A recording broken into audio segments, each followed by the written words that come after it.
بہت ضروری ہے۔ اس کے بعد اللہ کے نبی علیہ الصلوۃ والسلام نے فرمایا کہ جب میں نے انبیاء کو امامت کروا دی، یہ میں نے پچھلے جمعے آپ کو بتا دیا تھا، فرمایا اس کے بعد اللہ پاک کے جو نوری فرشتے ہیں ان نوریوں کو بھی پیارے نبی علیہ الصلوۃ والسلام نے سدرہ کے مقام پہ جا کے 2 نفل پڑھائے اور 2 نفلوں کی امامت بھی کرنے کا شرف ملا تو امام الانبیاء محمد مصطفیٰ کو ملا۔ نبیوں کی امامت کا شرف بھی میرے کریم آقا کے حق میں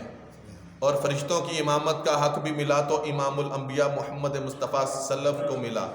اس سے خوش بختی اور ہمارے لیے کیا ہوگی کہ کروڑہ بار ساری زندگی اگر اس بات کا شکر ادا کرتے رہے کہ باری تعالیٰ تو نے ہمیں محمد کا امتی بنا کے ہم پہ اتنا بڑا احسان کر دیا کہ خدا کی قسم اگر ساری زندگی سر سجدے میں رکھ کے اس بات کا شکریہ ادا کریں تو پھر بھی شکر ادا نہیں کر سکتے، کیونکہ تفاسیر میں آتا ہے کہ 11 نبیوں نے، بعد نے 13 لکھا، بعد نے 18 لکھا کہ نبیوں نے دعائیں کی کہ باری تعالیٰ جس نبی کی اتنی فضیلت ہے، اتنا اونچا مقام و مرتبہ ہے، باری تعالیٰ بے شک ہمیں مقام نبوت عطا نہ فرما، بس اس آخری نبی محمد مصطفیٰ کا امتی بنا دے۔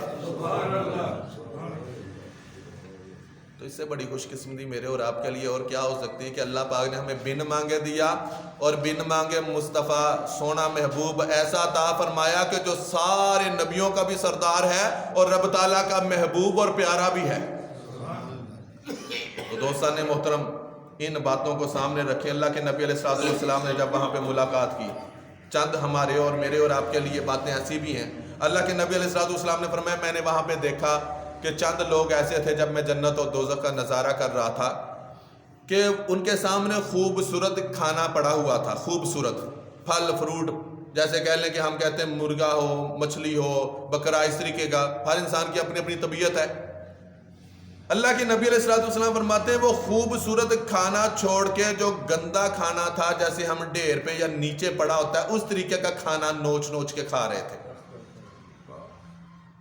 کریم آقا علیہ السلام فرماتے ہیں میں نے پوچھا جبرائیل یہ لوگ کون ہیں اور یہ خوبصورت کھانا چھوڑ کے یہ گندا کھانا کیوں کھا رہے ہیں؟ تو عرض کیا یا رسول اللہ یا حبیب اللہ یہ وہ لوگ ہیں کہ جو دنیا میں بڑی خوبصورت بیویاں رکھتے تھے اور خوبصورت بیوی ہونے کے باوجود یہ دوسری جگہ پہ جا کے غلط کاری کرتے تھے، زنا کرتے تھے، منہ مارتے تھے، اس وجہ سے کہ ان کی اپنی بیویاں بڑی پاکیزہ اور خوبصورت تھیں، تو اللہ پاک نے انہیں یہاں پہ سزا عطا فرمائی، یہ خوبصورت کھانا چھوڑ کے اب گندا کھانا کھا رہے ہیں۔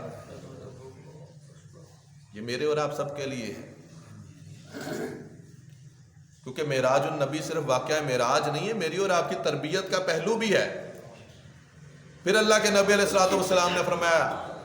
کہ میں نے ایسے لوگ دیکھے کہ جن کے ہونٹ کینچیوں سے کاٹے جا رہے ہیں، زبانیں مروڑی جا رہی ہیں۔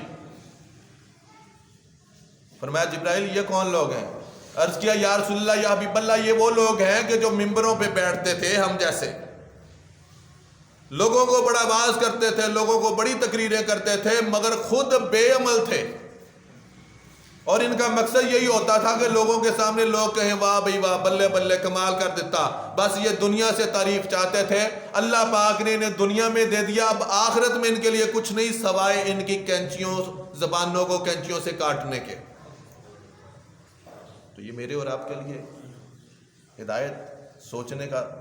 ایک زاویہ ہے۔ پھر آگے اللہ کے نبی علیہ الصلوۃ والسلام نے فرمایا کہ چند میں نے ایسے لوگ دیکھے کہ جن کو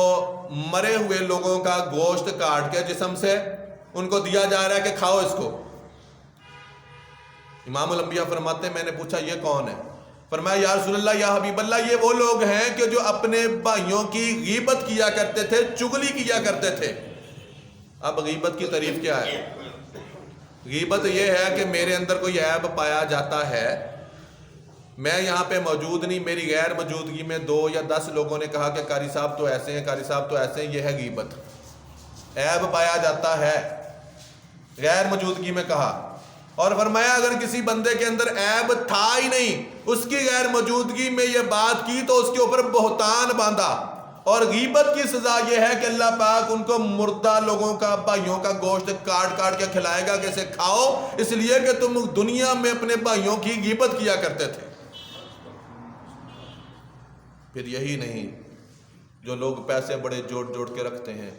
زکوٰۃ نہیں دیتے، سود خوروں کے متعلق اللہ کے نبی علیہ السلام نے فرمایا میں نے چند ایسے لوگ دیکھے جن کے پیٹ بڑے بڑے تھے، شیشے کی طرح صاف نظر آ رہے تھے، اور میں نے ان پیٹوں کے اندر دیکھا کہ سانپ اور بچھو جو تھے وہ چل پھر رہے تھے اور انہیں کاٹ رہے تھے، ڈس رہے تھے۔ میں نے پوچھا جبرائیل امین یہ کون ہے؟ عرض کیا یا رسول اللہ یہ وہ بدبخت ہیں کہ جو لوگوں کو اگر پیسے دیتے تھے ان کی مجبوری کا ناجائز فائدہ اٹھا کے اضافی پیسے لیتے تھے، اس کو کہتے ہیں سود۔ اور فرمایا قیامت کے دن تک ان کے ساتھ یہی حشر ہوگا۔ تو دوستان محترم، یہ میرے اور آپ کے لیے واقعہ معراج میں اللہ کے نبی علیہ الصلوۃ والسلام کی طرف سے بے شمار حکمتیں بھی ہیں اور ہدایت کی باتیں بھی ہیں۔